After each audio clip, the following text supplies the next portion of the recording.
मुख्यमंत्री चंपई सोरेन को जमशेदपुर पूर्वी के विधायक सरयू राय की नसीहत। हेमंत सोरेन की तरह राज्य के वित्त व्यवस्था पर जारी करे श्वेत पत्र। बजट सत्र को लेकर नाराज सरयू राय, कहा इस्तीफे के खतरे से बचने के लिए मुख्यमंत्री ने बुलाया अल्प अवधि का बजट सत्र। झारखंड के नए मुख्यमंत्री चंपई सोरेन सरकार का बजट सत्र आगामी 23 फरवरी से होना है। इसको लेकर विपक्ष के साथ साथ जमशेदपुर पूर्वी के निर्दलीय विधायक सरयू राय ने अभी से ही सरकार के खिलाफ मोर्चा खोल दिया है। रविवार को मीडिया को संबोधित करते हुए श्री राय ने आगामी 23 फरवरी से शुरू हो रहे बजट सत्र के अल्प अवधि का किए जाने पर उन्होंने मुख्यमंत्री चंपई सोरेन को आड़े हाथ लिया है। उन्होंने कहा कि इतने अल्प अवधि में राज्य के विकास का खाता कैसे तैयार होगा। उन्होंने सरकार से हेमंत सोरेन सरकार के तर्ज पर राज्य के वित्तीय स्थिति को लेकर श्वेत पत्र लाना चाहिए ताकि राज्य की जनता को राज्य की वित्तीय स्थिति की जानकारी मिल सके। सरयू राय ने कहा कि आगामी 23 फरवरी से शुरू होने वाला बजट सत्र अप्रत्याशित रूप से छोटा है। वर्ष 2020 में बजट सत्र में 18 कार्य दिवस, 2021 में 16 कार्य दिवस, 2022 में 17 कार्य दिवस और 2023 में भी 17 कार्य दिवस बजट सत्र में थे, परंतु 2024 का बजट सत्र मात्र 7 दिनों का है। इसमें से एक दिन शोक प्रस्ताव में, एक दिन बजट प्रस्तुत करने में समाप्त हो जाएगा, एक दिन विधायकों के निजी संकल्प पर चर्चा होगी, एक दिन वर्तमान वित्तीय वर्ष के तृतीय अनुपूरक बजट पर चर्चा होगी। इस तरह कुल मिलाकर बजट पर चर्चा के लिए मात्र 3 कार्य दिवस बचेंगे, यानी अधिकांश विभागों की बजट मांगों को गिलोटिन कर दिया जाएगा। यदि सरकार बजट के लिए तैयार नहीं थी तो उसे 3 महीने का लेखा अनुदान विधानसभा से ले लेना चाहिए था और पूरा बजट जून महीना में पास करना चाहिए था। वहीं श्री राय ने आशंका जताई है कि अल्पाल्प अवधि का बजट सत्र बुलाने का एक बड़ा कारण यही हो सकता है कि अभी तक सरकार पुराने बजट की योजनाओं पर मुश्किल से 55 से 60% खर्च कर सकती है। वित्तीय वर्ष समाप्त होने में मात्र 1 माह शेष है। शेष राशि खर्च करने के लिए पार्ट 2 सरकार के पास कोई संतोषजनक जवाब नहीं है, इसलिए बजट सत्र छोटा कर दिया गया। उन्होंने कहा कि आगामी बजट सत्र में मैं अपने उन सभी सवालों का जवाब मांगूंगा जो वर्तमान सरकार के पार्ट 1 सरकार तथा उसके पहले वाले सरकार पे उठाया था।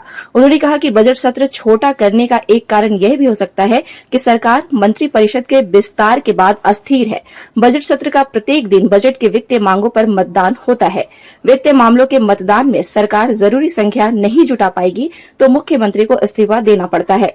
इससे बचने के लिए सरकार ने बजट सत्र छोटा किया होगा। इस सरकार को विगत 4 वर्षों का लेखा जोखा सदन में प्रस्तुत करना चाहिए। इसके पूर्व के विधानसभा सत्रों में सरकार के कतिपय विभागों के भ्रष्टाचार के बारे में जो सवाल मैंने उठाया था और जिसके बारे में विधानसभा अध्यक्ष ने जांच का निर्देश दिया था, वे सभी के सभी सवाल अनुत्तरित है। मैं उनका जवाब सरकार से मांगूंगा। झारखंड की 5वीं विधानसभा का यह अंतिम बजट सत्र है। इसके वित्तीय स्थिति का खुलासा मुख्यमंत्री को करना चाहिए। से आरंभ हो रहा है। झारखंड राज्य बनने के बाद का अब तक का सबसे छोटा बजट सत्र है। 5वीं झारखंड विधानसभा में जब हेमंत सोरेन जी मुख्यमंत्री बने तो उसमें भी 18 दिन और 17 दिन का सत्र हुआ था। 2020 में मैंने लिख दिया, 2020 में, 2021 में, 22 में, 23 में 17 दिन 18 दिन का सत्र हुआ था कार्य दिवस। और इस बार का कार्य दिवस केवल 7 दिन का है। इसमें से एक दिन शोक प्रस्ताव में चला जाएगा, एक दिन तृतीय अनुपूरक बजट पेश होता है इस साल का, उसमें चला जाएगा। एक दिन बजट पेश होता है तो 8% ही खर्च किया है। एक आध विभाग में तो 0% खर्च हुआ है, उसी में आपदा राहत विभाग भी है। इतने किसानों के बकाए हैं, बाढ़ का सुखाड़ का मामला आया है, ओलावृष्टि का मामला आया है। तो जो मंत्री आपदा विभाग के हैं उन्होंने 0% खर्च किया है। केवल शराब विभाग है जिसने 120% खर्च किया है। जितना उसका बजट था उससे भी ज़्यादा किया है। और 2 विभागों ने 50% से ऊपर खर्च किया है। बाकी का खर्चा तो 50% से भी नीचे है। तो एक तो पार्ट 1 सरकार की पोल खुल जाती, इसलिए बजट सत्र ही छोटा कर दिया। चलो, दूसरा है कि जिस दिन मंत्रिपरिषद का विस्तार हुआ, चंपाई बाबू की मंत्रिपरिषद में और मंत्री जुड़े, उसके बाद से इनको आशंका थी कि अस्थिरता का दौर शुरू हो जाएगा। और विधानसभा का जो बजट सत्र होता है उसमें प्रत्येक दिन किसी न किसी विभाग के बजट की मांग रहती है और वित्तीय प्रस्ताव पर वोटिंग होती है।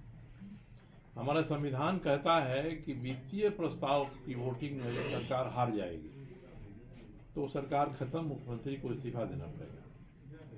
तो अंदेशा था कि भाई अगर लंबा सत्र हम 15 दिन 16 दिन का चलाएंगे तो कोई दिन ऐसा आ सकता है जिस दिन हमारी सरकार वित्त विधेयक पास नहीं करा पाएगी, हार जाएंगे।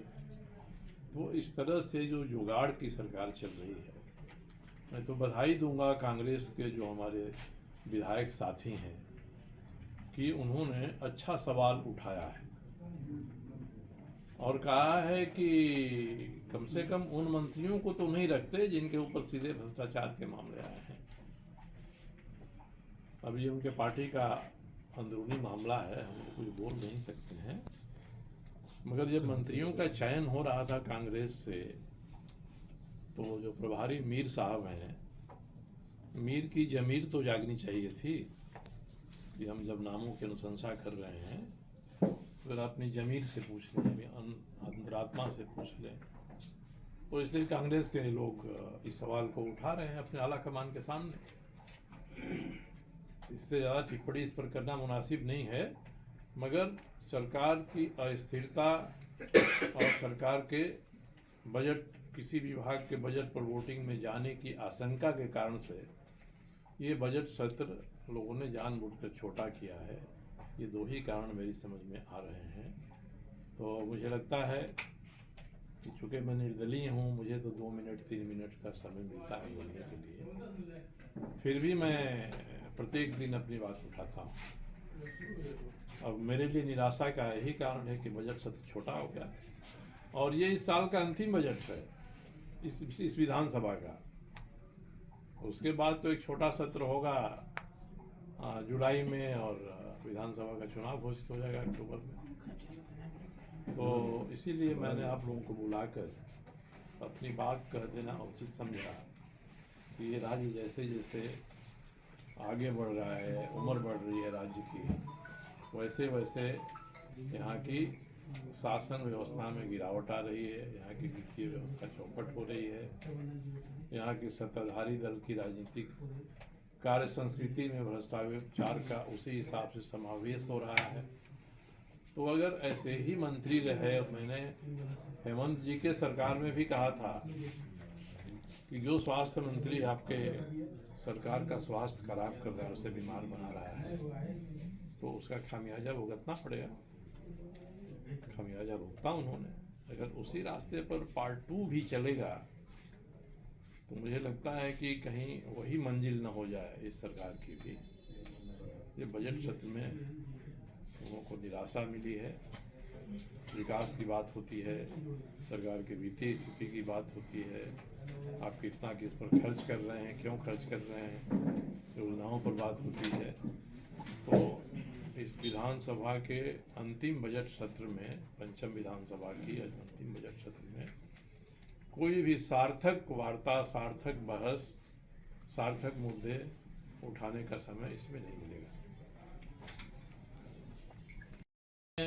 मांग किया है चंपाई बाबू से कि जिस तरह से हेमंत सोरेन जी 2020 में मुख्यमंत्री बने, तो पिछली सरकार के वित्तीय कार्यकलापों के बारे में उन्होंने एक श्वेत पत्र प्रकाशित किया था।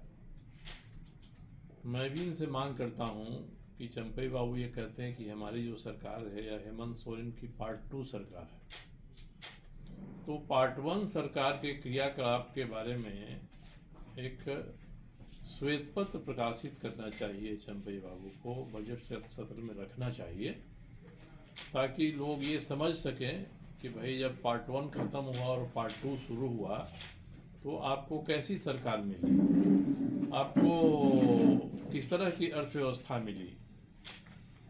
ये जानकारी लोगों को होगी तभी आपके पार्ट 2 का असेसमेंट हो पाएगा।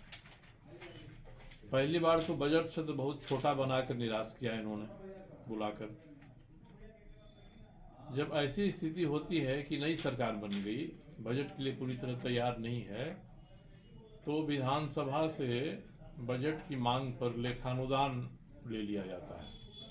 एक लेखानुदान पेश किया जाता है कि हमको 3 महीने का खर्च चलाने के लिए विधानसभा स्वीकृति दे दे कि इतना हम पैसा खर्च करेंगे, और जून के महीने में पूरा बजट विस्तार से पेश कर देते।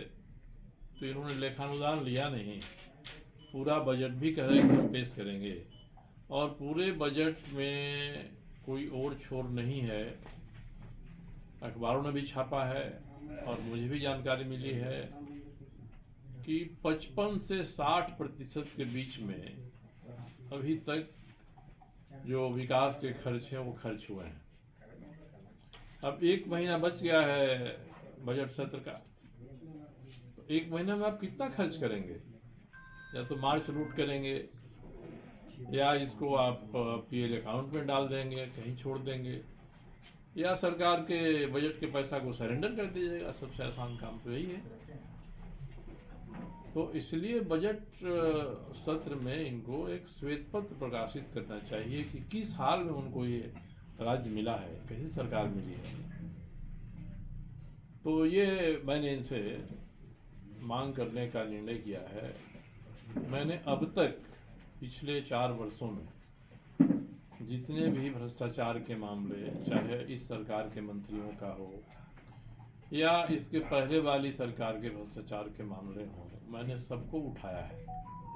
किसी का भी संतोषजनक उत्तर अब तक सरकार ने 4 साल में नहीं दिया है। बजट सत्र बड़ा रहता तो विस्तार से मैं उन मांगों को हर दिन जब बजट पेश होता किसी विभाग का, उसकी मांग पर उठाता मैं।